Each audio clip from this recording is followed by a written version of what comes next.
পরের দিনই বেশ ধুমধাম করে আদ্রিয়ান ও মেহেরিনকে তালুকদার বাড়ি থেকে চৌধুরী বাড়ি আনা হয়। যেমন হয় বরপক্ষ বিয়ে করে কনেকে নিজের বাড়ি নিয়ে যাওয়াই আয়োজনে। এত ভীষণ ক্ষিপ্ত অভ্র একেই বনে ভেগেছে, তার দ্বিতীয়ত তার রুমেই বাসর করলো। তারপরেও তারপর তালুকদার বাড়ি থেকেই মেহেরিনকে বিদায় দেওয়ার পালা সম্পূর্ণ করেছে মনোয়ারা শেখ ও তার স্ত্রী। মানে এসব কি মগের মুল্লুক! অভ্র বুঝতে পারে না তার ভাগ্য এমন কেন। আদ্রিয়ান আবার যাওয়ার আগে সন্ধ্যায় রিসিপশন পার্টিতে তাকে সহ পুরো তালুকদার পরিবারকে দাওয়াত করে এসেছে। সবকিছু একদম কাটা ঘায়ের নুনের ছিটের মতো অনুভব হচ্ছিল অভ্রর কাছে। নাজমা তালুকদার অবশ্য দমে গেছেন, মুখ বুজে সবকিছু মেনে নিচ্ছেন। ঘন্টা দুয়েক হলো আদ্রিয়ানা তার সদ্য বিবাহিত স্ত্রীকে নিয়ে নিজের বাড়ি ফিরেছে, সাথে তার দুই বান্দা শিফা শাওন হাজির। শেখ পরিবার রাতে আসবে রিসিপশন পার্টিতে। পুরো চৌধুরী বাড়ি ইতিমধ্যে আলোয় আলোয় সেজে উঠেছে, চারিদিকে ঝলমল করছে ফেয়ারি লাইট, লাল, সাদা, গোলাপ সহ মেহরিনের পছন্দের বিভিন্ন ফুলের বাহার। আশিক চৌধুরী ভোরবেলায় রিসোর্ট থেকে রওনা হয়েছিল বাড়ির উদ্দেশ্যে। আর বাড়ি ফিরেই সকল আয়োজনে ব্যস্ত হয়ে পড়েছেন তিনি। সাথে আছেন রায়হান তালুকদার। বাড়িতে অতিথি আসা শুরু করেছে ইতিমধ্যেই। মেহেরিন সদ্য গোসল ছেড়ে এসে বসলো বিছানায়। এটা দিয়ে তার দুবার হবে গোসল করা। তালুকদার বাড়িতে একবার করে ফেলেছে, আর এতখানি পথ জার্নি করে আসার পর শরীরটা বেশ খারাপ হয়ে পড়েছে। বমিও করছিল পথিমধ্যে। তাই নিজেকে পুরোপুরি ফ্রেশ করতে গোসল সেরে এসে বসল বিছানায়। এটা আদ্রিয়ানের ঘর নয়। ১ম দিন এ বাড়ি এসেই যেই ঘরে ছিল এটা সেই ঘর। সাহেলা বেগম অর্থাৎ তার শাশুড়ি আপাতত তাকে এ ঘরেই থাকতে বলেছেন। মেহেরুনও মাথা নাড়িয়ে ভদ্র বাচ্চার ন্যায় আদেশ পালন করছে। গোসল ছেড়ে শুভ্র রঙা একখানা এমব্রয়ডারির থ্রি পিস পরেছে মেহেরিন। পাতলা ওড়না, একপাশে ঝুলানো দুহাতের তালুতে এখনো ঝলমল করছে গাঢ় মেহেদির রং। চোখে মুখে অন্যরকম এক উজ্জ্বলতায় ভরে আছে। মেহেরিনের চুল হতে টপ টপ করে পানি ঝরছে। তলা দিয়ে লম্বা চুলগুলো মুছতে যাবে, এর মধ্যে শিফা শাওন হুড়মুড় করে প্রবেশ করলো তার ঘরে। রমণীর ভ্রু কুঁচকে গেল। তোয়ালে নামিয়ে জিজ্ঞেস করলো, কি হলো, এমন করছিস কেন? আর বলিস না বিপদে পড়েছি, বিপদ হয়েছে মানে। ভ্রু কুঁচকে প্রথম ছুড়ল মেহেরিন। শিফা চোখ মুখ খিচে তার পাশে বসলো, শাওনকে দেখিয়ে বলল, ওর নাকি খিদে পেয়েছে। তাই আমি বললাম, বেশ তো চল, আন্টিকে গিয়ে বলি। সে তো না কিছু করতে না বলতে পারবে না লজ্জায়। তাই চুরি করে খেতে গিয়েছিল রান্না করে। সেখানে গিয়ে দেখে একটা বেশ বড়সড় বাটিতে পায়েস তোলা। ওই হারামজাদা আবার সেখান থেকে সবটুকু পায়েস চুরি করে খেয়েছে। পরে আন্টি গিয়ে দেখেন সেখানে পায়েস নেই। কাজের লোকদের জিজ্ঞেস করলে বলতে পারছে না। তাই মন খারাপ করে আন্টি বসে আছেন। আমি মিছিমিছি সান্ত্বনা দিতে গিয়ে শুনি, পায়েসগুলো আমাদের জন্যই আলাদা করে তুলে রেখেছিলেন তিনি। বাকিদের খাওয়ানো শেষ। এখন আমাদের দিতে গেলে নতুন করে তৈরি করতে হবে। আর এত কাজের মধ্যে তা বেশ মুশকিল। তার চিন্তায় হতাশ হয়ে পড়েছে আন্টি। শিফা থামলো। অন্যদিকে তার কথায় মেহেদিনের মাথায় বাজ পড়ল এক প্রকার। রমণী কটমট করে তাকালো শাওনের পানে। শিফাও চোখ গরম করে তাকিয়ে শাওনের বেচারা মুখ লুকাতে ব্যস্ত। ১ম দিনই বোনের শ্বশুরবাড়ি পায়েস চুরি করে খেয়েছে। এটা বাহিরের জানাজানি হলে নির্ঘাত মান-সম্মান নিয়ে টানাটানি উঠে যাবে। শাওন মুখ মলিন আ মলিন মুখে এসে বলল, মেহেরিনের পাশে, সরি ইয়ার, খিদে সহ্য করতে না পেরে এমন কাজ করে ফেলেছি। আর হবে না, মাফ কর। তপ্তশ্বাস ফেলে মেহেরিন খুঁজে পায় না বলার মতো কিছু। ফ্রেশ হয়ে শিফা মাথা দুলিয়ে না বলল তা বান্ধবীর কথায়। মেহেরিন এবার বিরক্ত হলো। এতক্ষণ এসেছে, কতক্ষণ?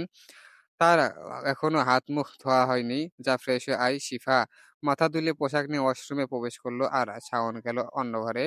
আসার সময় তালুকদার বাড়ি থেকে সকালের নাস্তা করে এলেও বেচারা খিদে মেটেনি। তাই খিদে মেটাতেই গিয়েছিল রান্নাঘরের খাবারের উদ্দেশ্যে। সামান্য লোভনীয় পায়েস পেয়ে কোনরূপ চিন্তা ভাবনা না করে তা খেয়ে ফেলেছে। যার ফলে এখন নিজেই অনুতপ্ত শাওন। ছোট্ট একটা সাহস পেলে নিজের ঘরে প্রবেশ করে মেহেরিন শাওনের যাওয়ার পানে তাকিয়ে মৃদু হাসে। সে নিজেও এমন, অথচ কি ভদ্রলোক সেজেছে! বাহ! মেহেরিন নিজেকে নিজে বাহবা দিচ্ছে। গুটিসুটি পায়ে এসে থামে খোলা বারান্দায়। তৎক্ষণাৎ দমকা হাওয়া এসে ছুঁয়ে যায় তার সুশ্রী বরণ। মেহেরিন চোখ বুজে নেয় আবেশে। গত কয়েকদিন সকল আশঙ্কা ভয় কেটে গেছে। এখন মনটা বেশ ফুরফুরে তার। কোকিল স্বরে গান গাইতে ইচ্ছে করছে, প্রাণ খুলে বাঁচতে ইচ্ছে হচ্ছে। মেহেরিন আকাশের পানে তাকায়, লম্বা শ্বাস টানে, ফের নিচে তাকায়। দোতলা থেকে বাগানের অপরূপ দৃশ্য উপভোগ মশগুল হয়ে পড়ে মেহেরিন। ঠোঁটের কোণায় জ্বলজ্বল করছে এক টুকরো প্রাপ্তির হাসি। তন্মধ্যে মেহেরিন অনুভব করল তার মাথার মধ্যে চুলের মধ্যে কেউ হাত দিয়েছে। তোয়ালা দিয়ে তার লম্বা কেশরাশি হাত পানি নিবারণ করছে। চমকিত হয়ে রমণী আচমকা এরূপ ছোঁয়ায় বেশ অবাক হয়। তড়িৎ পেছনে তাকাতেই একজোড়া উজ্জ্বল চোখের সাথে তার দৃষ্টি মিলিত হয়। মেহেরিন থমকায়। আদ্রিয়ান তার পেছনে দাঁড়িয়ে তার মুখের দিকে তাকাতেও মেহেরিনের ঘাড় উঁচু হয়। বলিষ্ঠ দেহের আদ্রিয়ানের সামনে রমণী যে বড্ড ক্ষীণ দেখায়। মেহেরিন অপলক দৃষ্টিতে পুরুষটির পানে তাকিয়ে রইল। স্ত্রীর অটল চাহনিতে আদ্রিয়ান মৃদু হাসল। কোনো কথা না বলে স্ত্রীর বাহু ধরে আলগোছে আগের মতো ঘুরে দাঁড় করিয়ে দিল। মেহেরিন পুতুলের ন্যায় ঘুরে দাঁড়ালো। আদ্রিয়ান অতি সযত্নে মুছে দিতে থাকলো মেহেরিনের চুল। তোয়ালে দিতে অতি নরম হাতে মনোযোগ সহকারে পুরুষটি এ কাজ করছে দেখে মনে হচ্ছে পৃথিবীর সবচেয়ে গুরুত্বপূর্ণ কাজে মশগুল সে। মেহেরিন চোখ বুজে নেয়। আদ্রিয়ান তার চুল মুছিয়ে দিতে দিতে নরম গলায় শুধায়, তা মিসেস চৌধুরী ভেজা চুলে কি করছেন? চুল শুকাননি কেন? হেয়ার ড্রায়ার তো ঘরেই আছে, হয়তো আপনি এভাবে চুল মুছিয়ে দিবেন বলেই মুছিনি। আনমনে কতখানা বলে শূন্য তাকায় শুনে তাকায় মেহেরিন। আদ্রিয়ানের হাত থেমে যাওয়া অপলক দৃষ্টিতে তাকায় মেহেরিনের দৃষ্টি অনুসরণ করে শূন্যের পানে। কিঞ্চিত হাসি ফোটে তার অধর জোড়ায়। পরক্ষণেই ফের নিজের কাজ চালিয়ে যায়। বেশ ভালোই ফ্লার্ট করা শিখে গেছো দেখছি, ওয়াইফি। মেহেরিন ঠোঁটে কামড়ে হাসে উত্তর করে, প্রফেসর আদ্রিয়ান চৌধুরীর স্টুডেন্ট বলে কথা। আদ্রিয়ানের ঠোঁটের কোণে আগের তুলনায় আরো প্রশস্ত হয়ে ওঠে। মেয়েটাকে আজ অন্যরকম লাগছে। কোনো নতুন কোনো মিষ্টি অনুভূতির জোরার খেলে যাচ্ছে হৃদয়ে। পুরুষটির তলা মেলে দিল বারান্দার রেলিং এ। ফিরে আসে আচমকা, দুহাত পেঁচিয়ে অনন্তা অন্তত নিবিড়ভাবে জড়িয়ে ধরল স্ত্রীর লতানো কোমর। মেহেরিন কেঁপে উঠে তার ছোঁয়ায়। আদ্রিয়ানের তপ্ত নিঃশ্বাসের ছোঁয়ায় তখন তার গলার চামড়া ভেদ করে হৃদয় পোড়াচ্ছে। মেহেরিন শুকনো ঢোক গিলে পরনের কাপড় খিঁচে রয়। হাদ্রিয়ান মেহেরিনের কাপড়ে লক্ষ্য করে ঠোঁট কামড়ে হাসে, মুখ গুজিয়ে দেয়। স্ত্রীর গলায় ভাঁজে লম্বা শ্বাস টেনে রমণীর শরীরে নেশালো ঘ্রাণ পুড়ে নেয় নিজের মধ্যে। হালকা হাসকি টেনে আওতায়, তা প্রফেসর আদ্রিয়ান চৌধুরীর স্টুডেন্ট আর কি কি জানে? মেহেরিন ঠোঁট কামড়ে মাথা নুইয়ে নেয়। আদ্রিয়ান উত্তর না পেয়ে আলতো করে কামড় বসায় মেহেরিনের গলায় পাতলা চামড়ায়। মেহেরিন চোখ মুখ খিচে নেয়, ব্যথায় মৃদু কুঁকিয়ে ওঠে। কি করছেন? ক্লাস করাচ্ছি। ভ্রু কুঁচকে যায় মেহেরিনের। আদ্রিয়ান ফের কামড় বসায় স্ত্রীর পাতলা চামড়ায়। নাক ঘষতে লাগে সেথায়। এ পর্যন্ত মেহেরিনের দম একদম বন্ধ হয়ে আসে। আদ্রিয়ানকে দূরে সরাতে চায় হাতের সাহায্যে, তবে পুরুষটি নড়ল না এক বিন্দুও না, বরং মেহেরিনের বাধা পেয়ে যেন আরো উগ্র হয়ে উঠল। আচমকা মেয়েটার সরু কবজি এক হাতে চেপে সরাসরি নিজের দিকে ফেরালো। মেহেরিন চমকে উঠল। আদ্রিয়ানের স্ত্রীর চোখের পানে তাকালো ঘোলাটে দৃষ্টিতে। তর্জনী তুলে থুতনি আর একটু উঁচু করে মেলে ধরল নিজের সামনে। ভরাট দৃষ্টিতে তাকালো মেহেরিনের তীর তীর করে কাঁপতে থাকা ওষ্ঠদ্বয়ের পানে। আদ্রিয়ানের গলা শুকিয়ে আসে। শুকনো ঢোক গিলে যুবক। পুরুষটির উত্তপ্ত নিঃশ্বাস আগুনের মতো রমণীর চোখে মুখে আছড়ে পড়ছে। নারী কায়া থরথর করে কাঁপছে কেমন। আদ্রিয়ান আর একটু এগুলো বৃদ্ধা আঙ্গুল তুলে স্পর্শ করলো তার ঠোঁট জোড়া। মুহূর্তেই চির ধরল তার পুরুষত্বে। তীব্র উত্তেজনায় কাহিল হয়ে পড়তে থাকলো পুরুষটি। আদ্রিয়ান নিজের ঠোঁট বাড়ায় মেহেরিনের পানে। মেহেরিন তার পরবর্তী পদক্ষেপ বুঝতে পেরে চোখ বন্ধ করে কাপড় খিঁচে রয়। আদ্রিয়ান ধীরে ধীরে এগিয়ে যায় মেহেরিনের ঠোঁটের দিকে। তবে তাই স্পর্শ করার আগ মুহূর্তে আচমকা তাদের কানে ভেসে আসে অনাকাঙ্ক্ষিত এক আওয়াজ। ঘর হতে হুট করে কিছু পড়ে যাওয়ায় শব্দে মেহেরিন তড়িৎ চোখে মেলে তাকায়। নড়ে চড়ে উঠতেই আদ্রিয়ান বিরক্ত হয়। তবে তার বিরক্তিকে পাত্তা না দিয়ে মেহেরিন উকি দিল জানালার পানে। উকি দিতেই তারা চোখ জোড়া বড় বড় হয়ে আসে।